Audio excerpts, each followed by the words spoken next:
cruel system. Oh, sorry, a cruel community. So East London, just it's we've had you can snore all you want, kid, and you too. Come on, man, and you too. Come on, let's respect, man. Let's respect. Hey, no, leave him. No, well, stupid is as stupid does.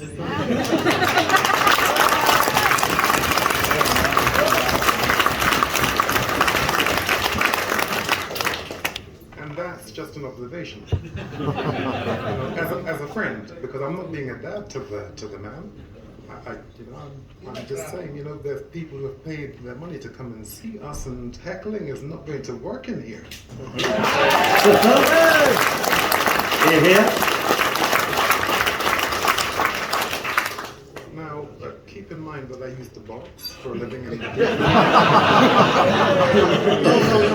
No, keep in mind I used to box because when you box, you get hit in the head and you can't remember what the question was. What was the question? Please, I'll repeat. Obviously, how had the doors that opened to enable you to either go to a gym? What triggered that, and how those first few steps in the direction of boxing? How did that come about, and what made you want to follow the sport of boxing? Well, okay, I got involved because everything was crushing us, crushing me, everything. From every angle, being crushed. And the only way to fight back and get the respect that everyone, every man, every woman wants, well, certainly for men, for warriors, it is to fight. And if you can fight, 1 minute please, and if you can fight, if you can fight correctly and decently and honorably, and you can do it and get to the top, then you are effectively in the animal kingdom, you're king. And that's why we fight. We fight to be kings. Yeah. Damn right.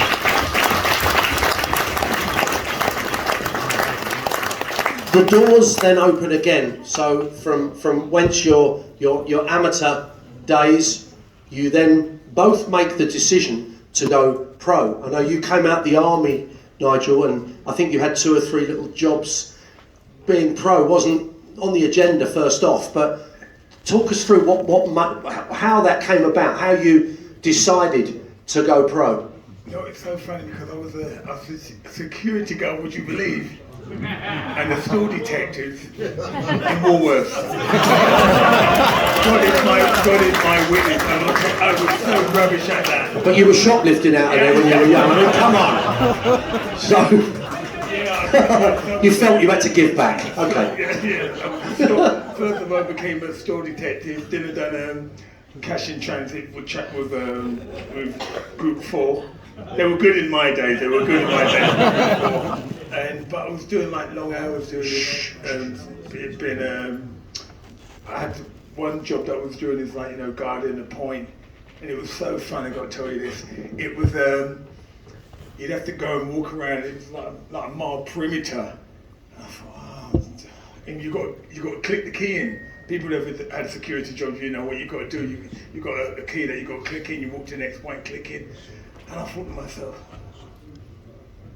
I'm 22 years old. Is this my life? So I thought, you know what? So what did I do? I went around, cut every key off, labelled them all, and I thought to myself, I just sat down and was clicking them in, and then the penny dropped. How the hell can I run a mile in 10 seconds? You had all checkpoints. Here's your P45, you're out of here.